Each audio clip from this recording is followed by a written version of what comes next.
गरीब साध साध सब नेक हैं, आप अपनी ठोरे, जो सतलोक ले जाएंगे वो साधु कोई और।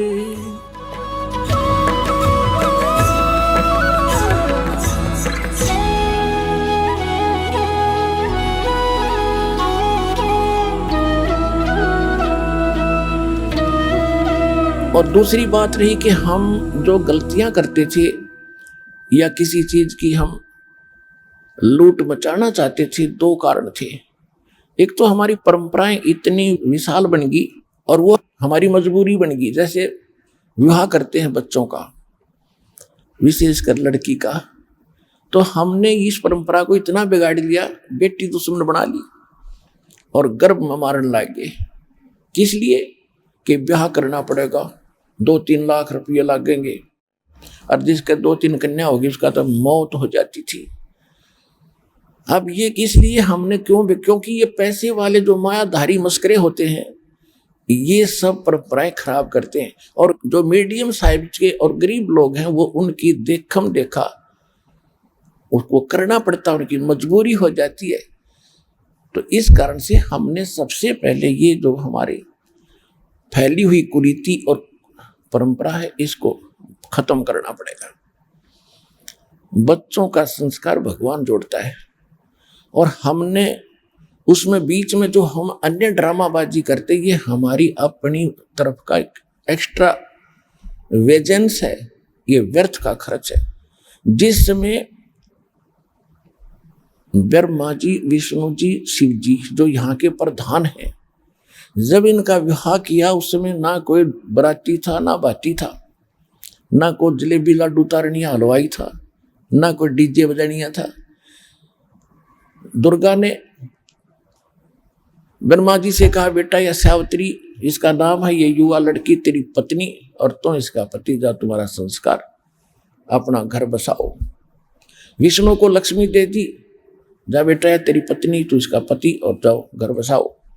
ऐसे शंकर जी को पार्वती देकर उनका चलते कर दिए और सारा संसार उन्हीं से बना है। और हम क्या ड्रामा करते, तो ये भूल कर नहीं करना, क्योंकि समाज बिगड़ा भी ऐसे ही है और सुधरे भी ऐसे का। जब हम चंद व्यक्ति आज दृढ़ होंगे, सभी दुखी आज इस परंपरा से, लेकिन मजबूरी बन गई, गांव में एक रिवाज बन गई, करना ही पड़ेगा। ना कोई बात हमने करना है, ना लेना है, ना देना है, क्योंकि इससे हमारे संस्कार बढ़ते चले जाते हैं। हमने संस्कार खत्म करने, और संस्कार खत्म किए बिना हम मोक्ष प्राप्ति नहीं कर सकते, नहीं तो फिर संस्कार वश फिर यहीं उलझे पड़े रह जाएंगे। तो इससे एक तो हम हल्के होंगे, फिर हमने माया की जरूरत नहीं पड़ेगी, 2 रोटी का धंधा करेंगे, भक्ति करेंगे, शांत रहेंगे। ये तो एक प्लेटफार्म है, प्लेटफार्म, गाड़ी का इंतजार करेंगे, टिकट हमने ले रखी है और अपना जब गाड़ी आई चलिए भाई चलो अपना, क्योंकि हमारा मूल उद्देश्य यहां से जाने का रहेगा। तो पूरे विश्व ने इस बात को स्वीकार करना पड़ेगा। घड़ी बड़े मकानों की कति आवश्यकता नहीं, ठीक है आज कलयुग है, कोई व्हीकल की आवश्यकता है, भगवान आपको औरों से भी अच्छा देगा जब दृढ़ विश्वास से लगे रहोगे। और मकान आप सीमित बनाना, ज्यादा बकवादों में, प्लाट खरीदने में मत लगे रहना, यह भूल है आपके। ऐसे बहुत से प्रमाण हैं। एक भक्त बता रहा था कल परसों के, एक डॉक्टर था और उसके पास उसकी पत्नी भी डॉक्टर नहीं, बच्चे विदेश में पढ़ रहे। देख बिजली गिरनी हो जब ऐसे गिरती, अब माया की कमी नहीं, भगवान क्या ले रहा है, ऐसे करते थे। उन बच्चों ने ऐसा गलती कर दी, दोनों ने, भाई बहन ने ब्याह कर लिया विदेश में, क्यों वहां तो आग लगी पड़ी है, कोई शर्म लाज का काम नहीं रह रहा। वो दोनों विष पी कर मर गए। अब चाट ले उस धन ने, वह कोठी भी रहेगी और वो चौधरपना भी गया।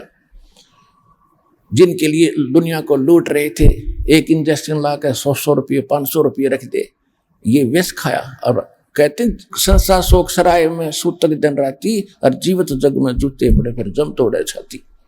और जीवित इनका ये हाल हो गया, राग यम के दूत उनके साथ क्या करेंगे, कहते उनकी छाती तोड़ेंगे, उनका लठ मारेंगे। प्रत्येक प्राणी कोई भी वहां जो भक्ति नहीं कर ये बकवादों में जीवन व्यर्थ कर गया तो ऐसी स्थिति होगी इनकी। तो कहने का भाव ये है दास का कि हम स्टूडेंट हैं, हम विद्यार्थी हैं इस भक्ति मार्ग के, हम भक्त हैं, भक्त कहो विद्यार्थी कहो। और भक्त और विद्यार्थी अपने उद्देश्य से भटक कर जो अन्य कार्य करता है वो विद्यार्थी भटक चुका अपने मार्ग से। तो जो आज भक्ति नहीं कर रहे मनुष्य जीवन प्राप्त प्राणी, चाहे वो प्रधानमंत्री है, चाहे वो किसी देश का राष्ट्रपति है, चाहे कोई IAS IPS या कोई जज वकील इंजीनियर डॉक्टर है या हमारे जैसा कोई गरीब व्यक्ति है, यदि वो भक्ति नहीं कर रहा है तो वो उस भटके हुए विद्यार्थी की तरह है जो आगे चलकर कितना पछतावेगा। अब क्या कहते हैं,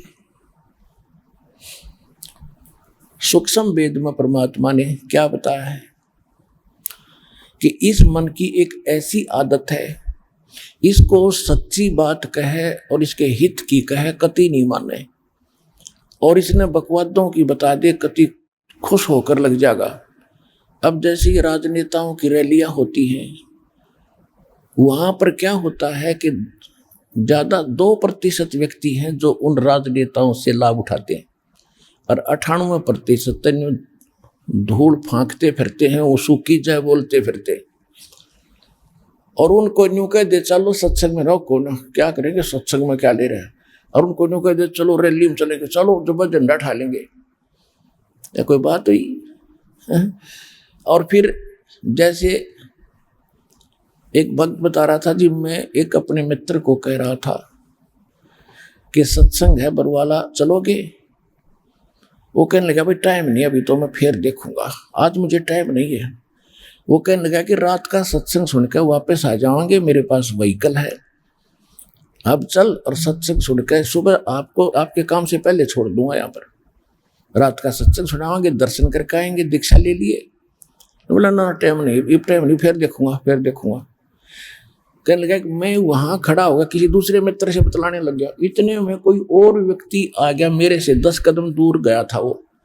उसने कहा अरे वहां उस गांव के अंदर एक रागनी कंपटीशन है, यानी ये गाने बजाने वालों का एक सम्मेलन था, रागनी कंपटीशन हरियाणा के अंदर से। उसने कहा कि उस गांव में वहां से 8 किलोमीटर 6-7 किलोमीटर वो रागनी कंपटीशन था। उसने जरा सा जिक्र किया था, अरे रागनी कंपटीशन है उस गांव में, सुना। तो वो जो मैं जिसको कह रहा था उन्होंने कहा था टाइम नहीं, वो पूछता उसे कौन से गांव में, कहाँ से है, कब होगा, उसने बता दिया। तो वहां पहुंच गया रागनी कंपटीशन सुन खातिर, और यहां ना आया। ये फूट रहे बाग हमारे। और जैसे कोई सोमवार का व्रत रखता है और उसको कोई स्वाभाविक व्यक्ति आम संसारिक जो उससे जैसा वो न्यू कह देना बस शुक्रवार का व्रत और घना लाभ दे, वो तुरंत शुरू कर देता है। और कोई कुछ साल आसर जाता है चूरू जिले में और उसको कोई ये कह देना बालाजी जावे ना बस कमाल हो जाए, और वैष्णो देवी चला जाओ तो बेड़ा पार हो जाए, तो दोनों जगह जाएगा वो उसके कहने से। और यहाँ कोई नो कह दे भाई सतलोक आश्रम बरवाड़ा जिला हिसार में अनमोल ज्ञान की वर्षा होने लग रही है, सारे झंझट छूटे हैं और सही मार्ग मिल रहा है, वहां चलो भक्ति करो। और उसको समझाया जाए कि ये नहीं करना वो नहीं करना, ना ये कोई वाह भाई वाह, ये भी कोई काम है, ये कैसे छूटेंगी, ये तो हमारी पुरानी परंपराएं।